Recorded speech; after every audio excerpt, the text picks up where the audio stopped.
La scène représente une forêt où Ganarelle et Martine entrent en se querellant. Non, je te dis que je n'en veux rien faire et que c'est à moi de parler et d'être le maître. Et je te dis, moi, que je veux que tu vives à ma fantaisie et que je ne me suis pas mariée avec toi pour souffrir tes problèmes. Ah, la grande fatigue que d'avoir une femme. Et qu'Aristote a bien raison quand il dit qu'une femme est pire qu'un démon. Voyez un peu l'habile homme avec son bonnet d'Aristote. Oui, habile homme, trouve-moi un faiseur de fagots qui sache comme moi raisonner des choses, qui ait servi 6 ans à un fameux médecin et qui ait su dans son jeune âge son rudiment par cœur. Peste du fou fiefé. Peste de la carogne. Ah, que maudit soit l'heure et le jour où je m'avisais d'aller dire oui. Que maudit soit le bec cornu de notaire qui me fit signer ma ruine. Oui, il suffit que nous savons ce que nous savons. Et que tu fus bien heureuse de me trouver. Qu'appelles-tu bien heureuse de te trouver? Un homme qui me réduit à l'hôpital? Un débauché? Un traître qui me mange tout ce que j'ai? Tu as menti, j'en bois une partie. Qui me vend pièce à pièce tout ce que j'ai dans le logis? C'est vivre de ménage. Qui m'a ôté jusqu'au lit que j'avais? Tu t'enlèveras plus matin. Enfin, qui ne me laisse aucun meuble dans toute la maison. On en déménage plus aisément. Et qui, du matin jusqu'au soir, ne fait que jouer et que boire. C'est pour ne me point ennuyer. Enfin, que veux-tu pendant ce temps que je fasse avec ma famille? Tout ce qu'il te plaira. J'ai 4 pauvres petits-enfants sur les bras. Mets-les à terre. Qui me demandent à toute heure du pain. Donne-leur le fouet. Quand j'ai bien bu et bien mangé, je veux que tout le monde soit sous dans ma maison. Et tu prétends, ivrogne, que les choses aillent toujours de même. Ma femme, allons tout doucement, s'il vous plaît. Que j'endure éternellement tes insolences et tes débauches. Ma petite femme mamie, votre peau vous démange à votre ordinaire. Crois-tu que je m'épouvante de tes paroles? 12 objets de mes voeux, je vous frotterai les oreilles. Ivrogne que tu es. Je vous battrai. Sacavin. Je vous rosserai. Infâme. Je vous étrillerai. Traître, insolent, trompeur, lâche, coquin, vous en fondard. voulez donc. Monsieur Robert survient, l'air indigné. Oh là! Oh là, oh là! Fille, que ceci, que l'infamie! Peste soit le coquin de battre ainsi sa femme! Et je veux qu'il me batte, moi. Ah, j'y consente tout mon cœur. De quoi vous mêlez-vous? J'ai tort. Est-ce là votre affaire? Vous avez raison. Vous voyez un peu cet impertinent qui veut empêcher les maris de battre leurs femmes. Je me rétracte. Il me plaît d'être battu. D'accord. Et vous êtes un sot de venir vous fourrer ou vous n'avez que faire? Compère, je vous demande pardon de tout mon cœur. Faites, rossez, battez comme il faut votre femme. Je vous aiderai si vous le voulez. Il ne me plaît pas, moi. Ah, c'est une autre chose. Je la veux battre si je le veux et ne la veux pas battre si je ne le veux pas. Fort bien. C'est ma femme et non pas la vôtre. Sans doute. N'espère de votre aide. Très Vous volontiers. êtes un impertinent de vous ingérer des affaires d'autrui. Apprenez que Cicéron dit qu'entre l'arbre et le doigt, il ne faut point mettre l'écorce. Oh! À ça. Faisons la paix tous deux, touche là. Oui, après m'avoir ainsi battu. Allons, te dis. Je n'en fais rien. Viens. Non, je vais en colère. Oh là là, c'est une bagatelle, allons. Laisse-moi là. Eh ben, je te demande pardon, mets-la ta main. Ah, je te pardonne. Mais tu me le paieras. Tu es une folle de prendre garde à ça. Ce sont petites choses qui sont de temps en temps nécessaires dans l'amitié. Et 5 ou 6 coups de bâton entre gens qui s'aiment ne font que ragaillardir l'affection. Tiens, je m'en vais au bois. Et je te promets aujourd'hui plus d'un 100 de fagots. Bon sang. Valère et Lucas viennent à passer. Par bien, nous avons pris là tout d'un bien votre commission et je ne sais pas, moi, ce que je pense attraper. Que veux-tu, mon pauvre nourrisquet? Il faut bien obéir à notre maître. Oh, il faut que je me venge à quelque prix que ce soit. Non, messieurs, je vous demande pardon, je ne vous voyais pas et je cherchais dans ma tête quelque chose qui m'embarrasse. Chacun a ses soins en ce monde, et nous cherchons aussi ce que nous voudrions bien trouver. Reste quelque chose où je puisse vous aider? Cela se pourrait faire, et nous tâchons de rencontrer quelque habile homme, quelques médecins particuliers qui pût donner quelque soulagement à la fille de notre maître, attaquée d'une maladie qui lui a ôté tout d'un coup l'usage de la langue. On trouve parfois des gens avec des secrets admirables de certains remèdes particuliers. C'est ce que nous cherchons. Oh, que le ciel m'inspire une admirable invention pour me venger de mon pendard. Vous ne pouviez jamais vous mieux adresser pour rencontrer ce que vous cherchez. Et nous avons un homme, le plus merveilleux homme du monde, pour les maladies désespérées. Eh, de grâce, où pouvons-nous le rencontrer? Vous le trouverez maintenant, vers ce petit lieu que voilà, qui s'amuse à couper du bois. Un médecin qui coupe du bois? Non, c'est un homme extraordinaire qui se plaît à ça, fantasque, bizarre, quinteux, et que vous ne prendriez jamais pour ce qu'il est. Il va vêtu d'une façon extravagante, affecte quelquefois de paraître ignorant. C'est une chose admirable que tous les grands hommes ont toujours du caprice, quelques petits grains de folie mêlés à leur science. La folie de celui-ci est plus grande qu'on ne peut croire, car elle va parfois jusqu'à vouloir être battu pour demeurer d'accord de sa capacité. Et je vous donne avis que vous n'en viendrez pas à bout, qu'il ne vous avouera jamais qu'il est médecin, qu'il se le mette en fantaisie, que vous ne preniez chacun un bâton et ne le réduisiez à force de coups à vous confesser à la fin ce qu'il vous cachera tout d'abord.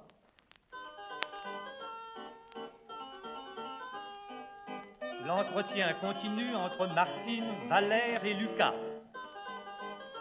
Comment s'appelle-t-il? Il s'appelle Ganarelle, mais il est aisé à connaître. C'est un homme qui a une large barbe noire et qui porte une fraise avec un habit jaune et vert. Un habit jaune et vert? Mais c'est donc le médecin des perroquets. Mais est-il bien vrai qu'il soit si habile que vous le dites? Comment? C'est un homme qui fait des miracles. Il n'y a pas 6 mois, une femme fut abandonnée de tous les autres médecins. On la tenait morte, il y avait déjà 6 heures, et on se disposait à l'ensevelir lorsqu'on fit venir de force l'homme dont nous parlons. Il lui mit, l'ayant vu, une petite goutte de je ne sais quoi dans la bouche, et dans le même instant, elle se leva de son lit et se mit à se promener dans sa chambre comme si de rien n'eût été. Il n'y a pas 3 semaines encore, un jeune enfant de 12 ans tomba du haut d'un clocher en bas et se brisa sur le pavé, la tête, les bras, les jambes. On n'y eut pas plutôt amené notre homme qu'il le frotta par tout le corps d'un certain onguent qu'il sait faire, et l'enfant aussitôt se leva sur ses pieds et courut jouer à la fossette. Il faut que cet homme-là ait la médecine universelle. Ah, c'est Tigre, là, justement, l'homme qu'il nous faut. Allons vite à le chercher. Nous vous remercions du plaisir que vous nous faites. Mais souvenez-vous bien au moins de l'avertissement que je vous ai donné. Borgueil, laissez-nous faire. S'il ne tient qu'à battre la vache et à nous.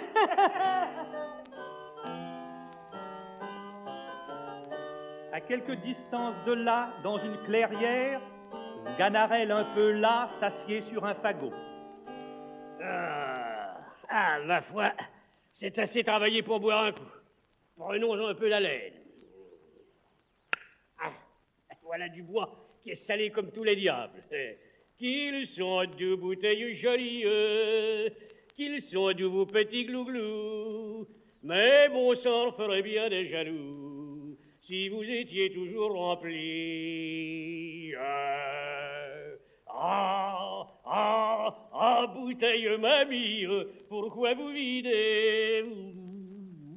Le voilà lui-même. Je pense que vous dites vrai, que j'avoue bouteille là-dessus. Que diable est qui en veulent ces gens-là? C'est lui, assurément. Alors, voilà tout craché comme on nous l'a défiguré. Monsieur, n'est-ce pas vous qui vous appelez Ganarelle? Oui et non, selon ce que vous lui voulez. Nous ne voulons que lui faire toutes les civilités que nous pourrons. Ah, mais en ce cas, messieurs, c'est moi qui se nomme Ganarelle. Monsieur, nous sommes ravis de vous voir. On nous a adressé à vous pour ce que nous cherchons et nous venons implorer votre aide dont nous avons besoin. Si c'est quelque chose, messieurs, qui dépendent de mon petit négoce, je suis tout prêt à vous rendre service. Monsieur, c'est trop de grâce que vous nous faites. Mais monsieur, couvrez-vous, s'il vous plaît. Le soleil pourrait vous incommoder. Parce que vous êtes sûr? Ah, ben voici des gens bien pleins de cérémonies. Monsieur, il ne faut pas trouver étrange que nous venions à vous. Les habiles gens sont toujours recherchés et nous sommes instruits de votre capacité. Il est vrai, messieurs, que je suis le premier homme du monde pour faire des fagots. Oh, monsieur. Je n'y épargne aucune chose et les fait d'une façon qu'il n'y a rien à dire. Monsieur, ce n'est pas de cela dont il est question. Mais aussi, je les vends sans sous le sang. Parlons d'autre façon, de grâce. Vous en pourrez trouver autre part à moins. Il y a fagot et fagot, mais pour ce que je fais... Oh, si. Faut-il, monsieur, qu'une personne comme vous s'amuse à ces grossières feintes, s'abaisse à parler de la sorte, qu'un homme si savant, un fameux médecin comme vous êtes, veuille se déguiser aux yeux du monde et tenir enterré les beaux talents qu'il a? Ben, il est fou. De grâce, monsieur, ne dissimulez point avec nous. Tout ce ripotage ne sert de rien. Et je savons ce que je savons. Quoi donc, voulez-vous me dire? Pour qui me prenez-vous? Pour ce que vous êtes, pour un grand médecin. Mais médecin vous-même, je ne le suis point et ne l'ai jamais été. Voilà sa folie qu'il tient. Monsieur, encore un coup, je vous prie d'avouer ce que vous êtes. Mais fatigué de l'antiprenez point davantage et confessez à la franquette que vous êtes médecin. J'enrage. Messieurs, en un mot, autant qu'en 2000, je vous dis que je ne suis point médecin. Vous n'êtes point médecin? Non. Vous n'êtes pas médecin? Non, vous dites. Puisque vous le voulez, il faut s'y résoudre. Aïe, messieurs, messieurs, je suis tout ce qui vous plaira, bon. Pourquoi, monsieur, nous obligez-vous à cette violence? À quoi vous nous voyez la peine de vous battre? Que diable est ceci, messieurs? Vous extravagez de vouloir que je sois médecin. Quoi? Vous vous défendez d'être médecin? Mais diable emporte si je le suis. Il n'est pas vrai qu'il s'est médecin? Mais non, la peste met tout. Aïe, alors, messieurs, je suis médecin. Je suis médecin apothicaire encore, si vous le trouvez bon. J'aime mieux consentir à tout que de me faire assommer. Ganarelle, Valère et Lucas s'acheminent vers la maison de Géronte. Ah, voilà qui va bien, monsieur. Je suis ravi de vous voir raisonnable. Vous me boutez la joie au cœur. Je vous demande pardon de toute mon âme. Nous vous demandons excuse de la liberté que nous avons prise. Ouais, serait-ce bien moi qui me tromperais et serais-je devenu médecin sans m'en être aperçu? Mais messieurs, dites-moi, est-il bien assuré que je sois médecin. Comment, vous êtes plus habile médecin du monde. Ah. Une femme était tenue pour morte il y avait 6 heures. Elle était prête à ensevelir, lorsqu'avec une goutte de quelque chose, vous la fîtes revenir et marcher d'abord par la chambre. Peste. Un petit enfant de 12 ans se laisse choir du haut d'un clocher en bas. De quoi il eut la tête, les jambes et les bras cassés. Et vous, avec je ne sais quel organe, vous fîtes qu'aussitôt il se relevit sur ses pieds et s'enfuit jouer à la possède. Enfin, monsieur, vous aurez contentement avec nous et vous gagnerez ce que vous voudrez en vous laissant conduire où nous prétendons vous mener. Je gagnerai ce que je voudrais. Oui. Je suis médecin, monsieur. Je suis médecin sans contredit. Je l'avais oublié. Ah. Mais je m'en souviens. De quoi est-il question? Il est question d'aller voir une fille qui a perdu la parole. Ah, eh ben, je ne l'ai pas trouvée. Sans une robe de médecin? Nous en prendrons une. Ah, pas le sanguin, il y a là un médecin qui me plaît. Je pense qu'il réussira car il est bouffon. Le théâtre représente une chambre de la maison de Géronte. Oui, monsieur, nous vous avons amené le plus grand médecin du monde. Ah, Morgan, tous les autres ne sont pas dignes de lui déchausser ses souliers. C'est un homme qui a fait des cures merveilleuses. Qui a guéri des gens qui étaient morts. Il est un peu capricieux et parfois il a des moments où son esprit s'échappe, mais dans le fond, il est toute science. Sa réputation s'est déjà répandue ici. Je me meurs d'envie de le voir. Faites-le-moi vite venir. Je le vais guérir. Ouais, par ma fille, monsieur Esti fera justement ce qu'en fait les autres. Et je pensais que ce sera que si que mi. Et la meilleure médecine qu'elle en pourrait voyer à votre fille, ce serait selon moi un bio et bon mari pour qu'il y ait de l'amitié. Ouais, nourrice mamie, vous vous mêlez de bien des choses. Taisez-vous, notre ménagère Jacqueline. C'est pas à vous à bouter la votre nez. Je vous dis que votre fille a besoin d'autre chose que de ribarbe et de séné. Et qu'un mari et un emplâtre qui guérit tous les maux des filles. Lorsque j'ai été dans le dessein de la marier, ne s'est-elle pas opposée à mes volontés? Vous lui vouliez bailler un homme qu'on n'aime point. Mais qu'en craignez-vous ce monsieur Liandre qui lui touche au cœur? Alors été fort obéissante. Ce Léandre n'a pas du bien comme l'autre. Il a un nom qui est si riche, dont il est héritier. Oh, la mort n'a pas toujours les oreilles ouvertes aux vœux et aux prières de messieurs les héritiers. Et l'on a le temps d'avoir les dents longues lorsque l'on attend pour vivre le trépas de quelqu'un. Enfin, j'ai toujours ouï dire qu'en mariage comme ailleurs, contentement passe richesse. Les pères et les mères ont cette mauvaise coutume et demandaient toujours qu'a-t-il et qu'a-t-elle. Mais le compère Biard a marié sa fille Simonette au gros Thomas pour un carquet de vin qu'il avait davantage que le jeune Robin, à qui elle avait bouté son amitié. Ben, voilà que la pauvre créature en est devenue jaune comme un coin et n'a point profité tout depuis ce temps-là. C'est un bel exemple pour vous, monsieur. On n'a que son plaisir en ce monde. Et j'aimerais mieux bailler à ma fille un bon mari qui lui fût agréable que toutes les rentes de la bio. Peste, madame la nourrice, comme vous dégoisez. Taisez-vous, je vous prie. Vous échauffez votre lait. Morgan, tais-toi. C'est une impertinence. Monsieur, voilà votre médecin qui entre. Oh, monsieur, je suis ravi de vous voir chez moi et nous avons grand besoin de vous. Hippocrate te dit que nous nous couvrions tous deux. Dans quel chapitre, s'il vous plaît? Dans son chapitre des chapeaux. Puisqu'Hippocrate le dit, il le faut faire. Monsieur le médecin, ayant appris des merveilleuses choses... À qui parlez-vous de grâce? À vous? Je ne suis pas médecin. Non, tout bon? Tout bon. Voilà. Vous êtes médecin maintenant. Je n'ai jamais eu d'autre licence. Quel diable d'homme m'avez-vous là amené? Ah, je vous ai bien dit que c'était un médecin goguenard. Oui, mais je l'enverrai promener avec ses goguenarderies. Monsieur, je suis fâché. Cela n'est rien. Des coups de bâton. Il n'y a pas de mal. Que j'ai eu l'honneur de vous donner. Ne parlons plus de cela. Monsieur, j'ai une fille qui est tombée dans une étrange Je maladie. suis ravi, monsieur, que votre fille ait besoin de moi. Et je souhaiterais de tout mon cœur que vous en eussiez besoin aussi, vous et toute votre famille, pour vous témoigner l'envie que j'ai de vous servir. Comment s'appelle votre fille? Lucinde. Lucinde. Oh, beau nom. Beau nom à médicamenter. Lucinde, Lucindus, Lucinda, Lucindum. Oh, je m'en vais voir un peu ce qu'elle fait. Qui est cette grande femme-là? C'est la nourrice d'un petit enfant que j'ai.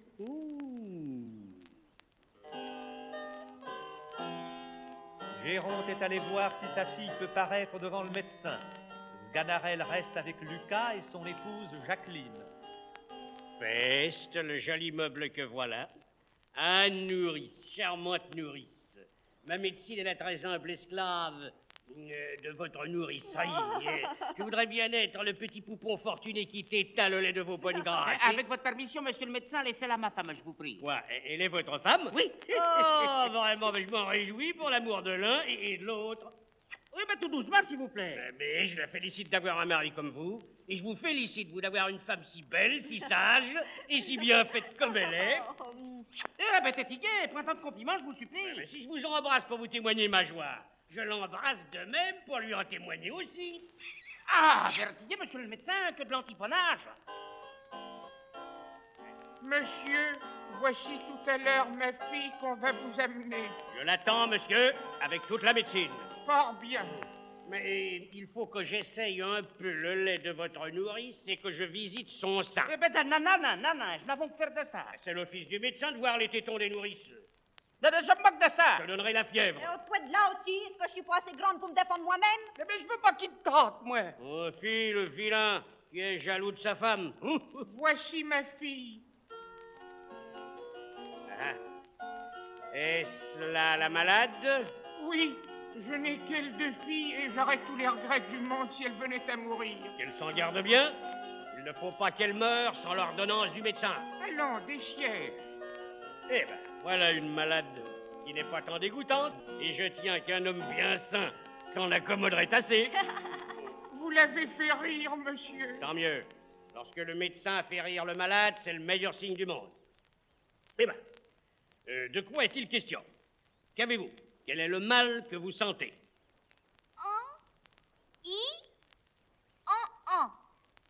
Hein? Que dites-vous? Quoi? Aïe, hein? Eh bien, je ne vous entends point, moi.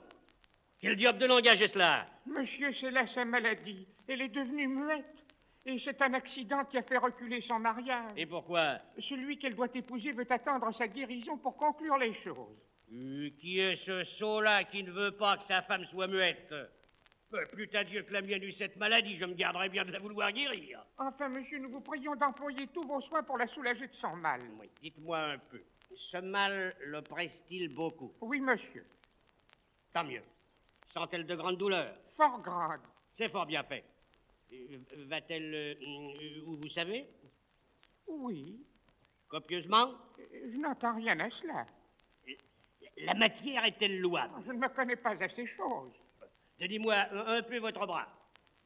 Voilà un pouls qui marque que votre fille est muette. Eh oui, monsieur, c'est là son mal. Vous l'avez trouvé tout du premier coup. Ah, nous autres grands médecins, nous connaissons d'abord les choses.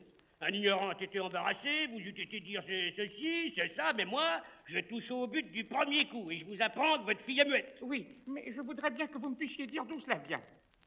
Cela vient de ce qu'elle a perdu la parole. Fort bien. Mais la cause, s'il vous plaît, qui fait qu'elle a perdu la parole? Tous nos meilleurs auteurs vous diront que c'est l'empêchement de l'action de sa langue. Mais encore vos sentiments sur cet empêchement de l'action de sa langue. Aristote, là-dessus, dit de fort belles choses. Ah, je le crois. C'était un grand homme. Sans doute. Un grand homme tout à fait. Un homme qui était plus grand que moi de tout ça. Pour revenir donc à notre raisonnement, je tiens que cet empêchement de l'action de sa langue est causé par de certaines humeurs, quant à nous autres savants, nous appelons humeurs fécondes, c'est-à-dire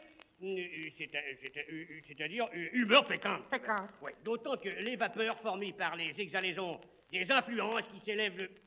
Entendez-vous le latin? En aucune façon. Vous n'entendez point le latin? En aucune façon. Gabricias, arcituram, catalamus, singulariter nominativo. Ecmusalamus, deus sanctae, steor sulatinas, etiamui, quare pourquoi? Qui a substantivo et adjectivum concordatil generi numerum et casus. Oh, que n'ai-je étudié? Oh, la bilhomme qu'Evla! Oui, ça est si bio que je n'y attends un goutte. Or, ces vapeurs dont je vous parle, venant à passer du côté gauche où est le foie, au côté droit où est le cœur, il arrive que le poumon, que nous appelons en latin armian, Armian. oui, ayant communication avec le cerveau que nous nommons en grec nasmus, par le moyen de la veine cave que nous appelons en hébreu cubilé, rencontre en son chemin les dites vapeurs qui remplissent les ventricules de l'omoplate. Oh. Et parce que ces dites vapeurs, écoutez bien ceci, je vous conjure, Oui.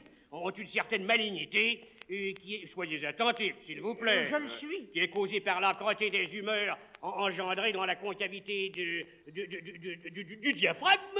Et il arrive que ces vapeurs, sabindus, nequeis, nequer, potarinum, pipsamilus, Voilà justement ce qui fait que votre fille est muette. Oh, que ça ait bien dit, notre homme. Que n'ai-je la langue aussi bien pendue? On ne peut pas mieux raisonner, sans doute. Il n'y a qu'une seule chose qui m'a choqué. C'est l'endroit du foie et du cœur. Il me semble que vous les placez autrement qu'ils ne sont.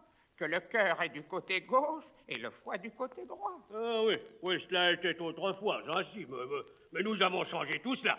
Et nous faisons aujourd'hui la médecine d'une méthode toute nouvelle. C'est ce que je ne savais pas et je vous demande pardon de mon ignorance. Il n'y a point de mal. Vous n'êtes point obligé d'être aussi habile que nous. Assurément. Mais monsieur, que croyez-vous qu'il faille faire à cette maladie? Ce que je crois qu'il faille faire. Oui. Eh bien, mon avis est qu'on la remette sur son lit et qu'on lui fasse prendre pour remède quantité de pain trempé dans du vin. Pourquoi cela, monsieur? Parce qu'il y a dans le vin et le pain mêlés ensemble une vertu sympathique qui fait parler. Ne voyez-vous pas qu'on ne donne autre chose aux perroquets et qu'ils apprennent à parler en mangeant de cela? Cela est vrai. Oh, le grand homme. Vite, quantité de pain et de vin. Je reviendrai voir sur le soir dans quel état elle sera. Attendez un peu, s'il vous plaît. Que voulez-vous faire? Vous donnez de l'argent, monsieur. Je n'en prendrai pas, monsieur. Monsieur, Oh, pas du tout. un petit moment. Pas d'aucune façon. De grâce. Vous vous moquez. Voilà qui est Oh non, fait. moi, je n'en ferai rien. Hein? C'est pas l'argent qui me fait agir. Je le crois. Mais cela est-il de poids? Oui, monsieur. L'intérêt ne me gouverne point. Je n'ai point cette Je pensée. ne suis pas un médecin mercenaire. Oui, jusqu'au revoir. Voilà, jusqu'au revoir, monsieur. Jusqu'au revoir. Ah, ben, ça ne va pas mal. Et pourvu que... Qu'est-ce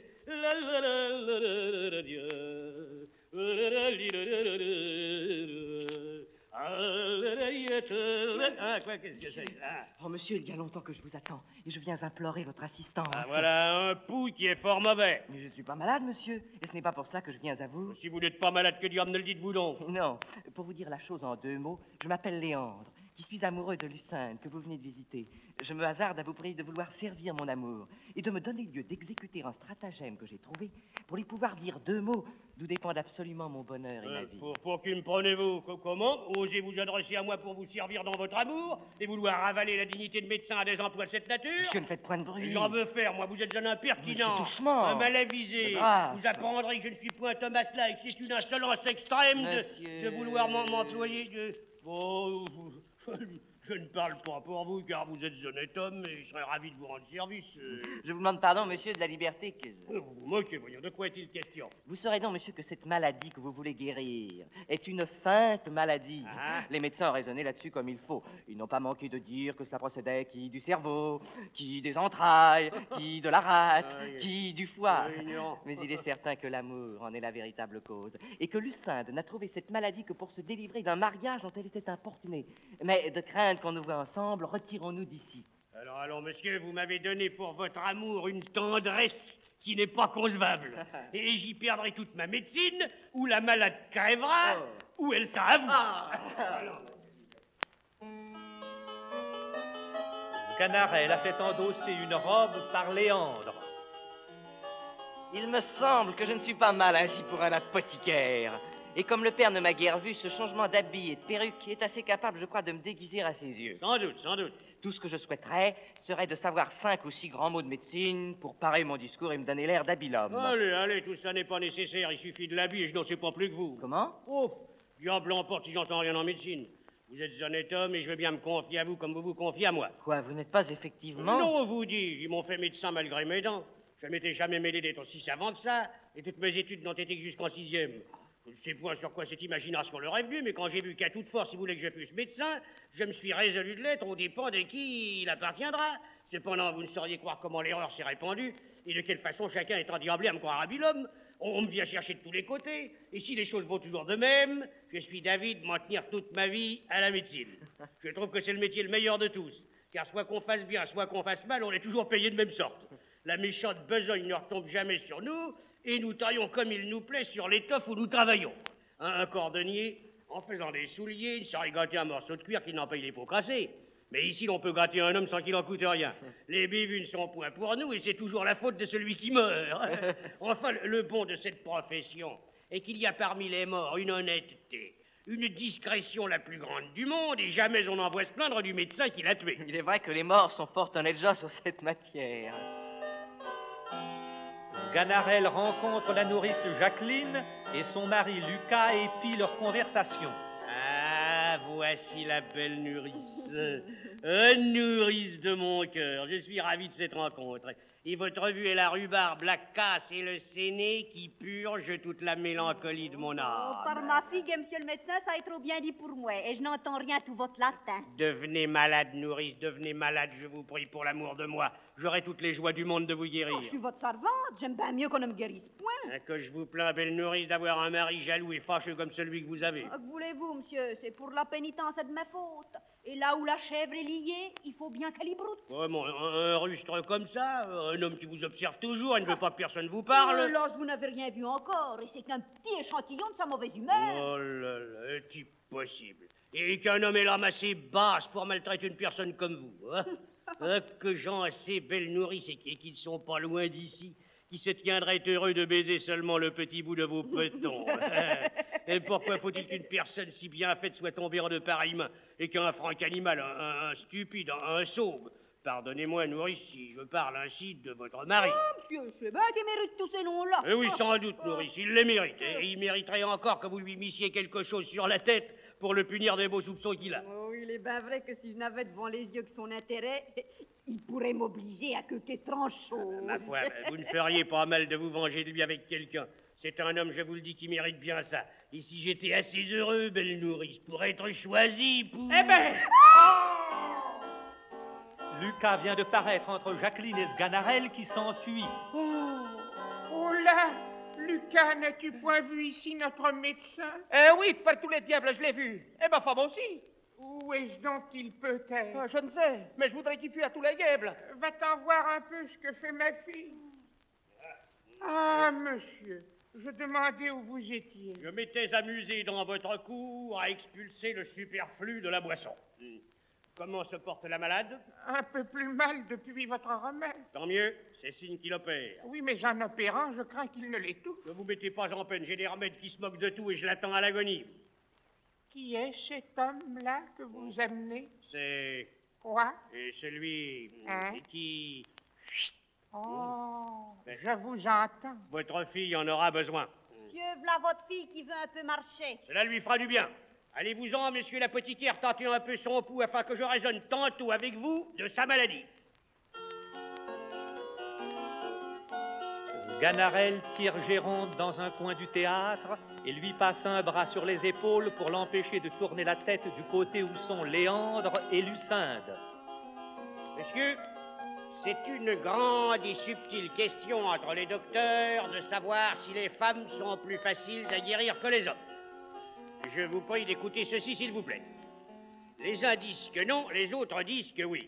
Et moi, je dis que oui et non. D'autant que l'incongruité des humeurs opaques qui se rencontrent au tempérament naturel des femmes est en cause que la partie brutale veut toujours prendre empire sur la sensitive. On voit que l'inégalité de leurs opinions dépend du mouvement oblique du cercle de la Lune. Et comme le soleil qui darde ses rayons sur la concavité de la Terre trouve Non, que... je ne suis point du tout capable de changer de sentiment. Voilà ma fille qui parle. Ô grande vertu du remède, ô admirable médecin, que je vous suis obligé, monsieur, de cette guérison merveilleuse. Et que puis-je faire pour vous après un tel service? Voilà une maladie qui m'a bien donné de la peine. Oui, mon père, j'ai recouvré la parole. Mais je l'ai recouvrée pour vous dire que je n'aurai jamais d'autre époux que Léandre et que c'est inutilement que vous voulez me donner Horace. Mais- Rien n'est capable d'ébranler la résolution que j'ai prise. Quoi? Vous m'opposerez en vain de belles raisons. Si. Tous vos discours ne serviront de rien. Je- C'est une chose où je suis déterminée. Mais- Une puissance paternelle qui me puisse obliger à me marier malgré moi. J'ai- Vous avez beau faire tous vos efforts. Il- Mon cœur ne saurait se soumettre à cette tyrannie. La- Et je me jetterai plutôt dans un couvent que d'épouser un homme que je n'aime point. Mais- Non, en aucune façon, point d'affaire, vous perdez le temps. Je n'en ferai rien, cela est résolu. Elle est guérie. Oh, quelle impétuosité de parole. Il n'y a pas moyen d'y résister. Monsieur, je vous prie de la faire redevenir muette. Ah, c'est une chose qui m'est impossible. Tout ce que je puis faire pour votre service, c'est de vous rendre sourd, si vous voulez. Je vous remercie. Penses-tu donc? Non, toutes vos raisons ne gagneront rien sur mon âme. Tu épouseras Horace dès ce soir. J'épouserai plutôt la mort. Mon Dieu, arrêtez-vous. Voyons, arrêtez-vous. C'est une maladie qui la tient. Laissez-moi médicamenter cette affaire. Je sais le remède qu'il y faut apporter. Ah, Serait-il possible, monsieur, que vous puissiez aussi guérir cette maladie d'esprit? Oui, laissez-moi faire. J'ai des remèdes pour tout et notre apothicaire, que voilà, nous servira pour cette cure. Un mot. Vous voyez que l'ardeur qu'elle a pour ce Léandre est tout à fait contraire aux volontés du père. Il n'y a point de temps à perdre, que les humeurs sont fort aigries et qu'il est nécessaire de trouver promptement un remède à ce mal qui pourrait empirer par le retardement. Pour moi, je n'en vois qu'un seul, qui est une prise de fuite purgative, que vous mêlerez comme il faut avec 2 drachmes de matrimonium. Comment? En pilule. Peut-être fera-t-elle quelques difficultés à prendre ce remède, mais comme vous êtes habile homme dans votre métier, c'est à vous de l'y résoudre et de lui faire avaler la chose du mieux que vous pourrez. Allez-vous-en lui faire un petit tour de jardin afin de préparer les humeurs, tandis que j'entretiendrai ici son père. Mais surtout, ne perdez pas de temps, au remède vite, au remède spécifique.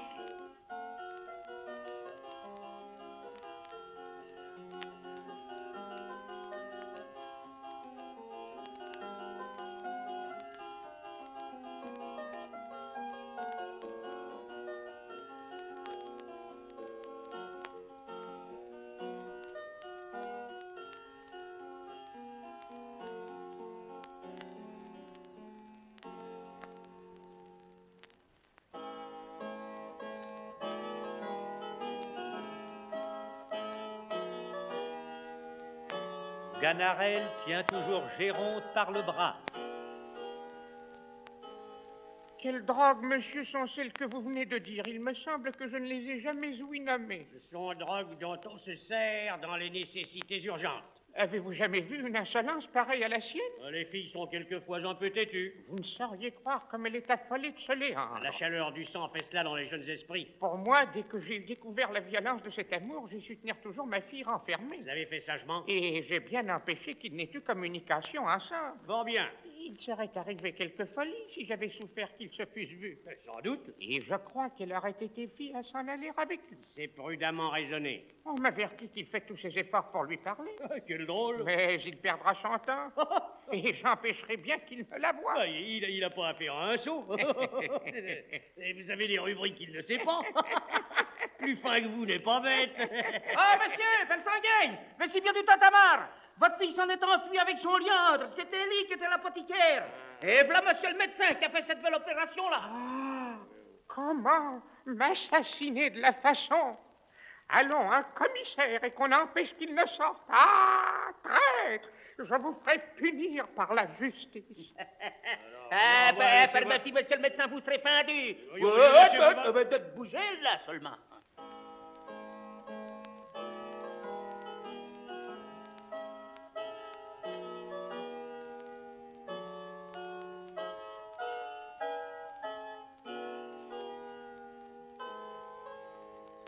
La femme de Sganarelle entre tout éplorée.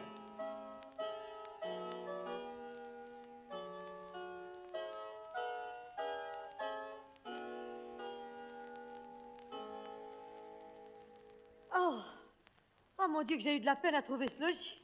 Oh, dites-moi un peu des nouvelles du médecin que je vous ai donné. Mais le voilà, qui va être pendu. Quoi? Mon mari pendu? Hélas, qu'a-t-il fait pour cela? Il a fait enlever la fille à notre maître. Oh, hélas, mon cher mari.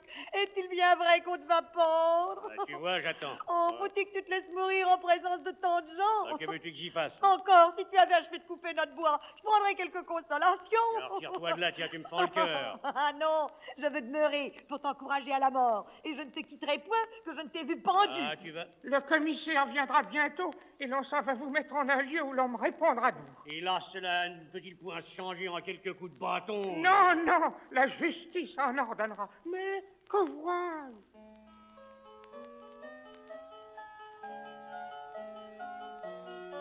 Lucinde et Léandre, se tenant par la main, s'avancent vers Géronte. Ils sont entourés par tous les personnages de la comédie. Monsieur, je viens faire paraître Léandre à vos yeux et remettre Lucinde dans votre pouvoir. Nous avons eu dessein de prendre la fuite, nous deux, et de nous aller marier ensemble. Mais cette entreprise a fait place à un procédé plus honnête. Je ne prétends point vous voler votre fille. Et ce n'est que de votre main que je veux la recevoir. Ce que je vous dirai, monsieur, c'est que je viens tout à l'heure de recevoir des lettres par où j'apprends que mon oncle est mort et que je suis héritier. de tous ses biens. Oh, monsieur, votre vertu m'est tout à fait considérable. Et je vous donne ma fille avec la plus grande joie du monde. Eh ben, la médecine l'a échappé belle. Puisque tu ne seras point pendu, rends-moi grâce d'être médecin, car c'est moi qui t'ai procuré cet honneur. Ouais, c'est toi qui m'as procuré je ne sais combien de coups de bâton. Les faits, on est trop beau pour en garder du ressentiment. Eh ben, soit, je te pardonne ces coups de bâton en faveur de la dignité où tu m'as élevé. Mais prépare-toi désormais à vivre dans un grand respect avec un homme de ma conséquence. Et songe que la colère d'un médecin est plus à craindre qu'on ne peut croire.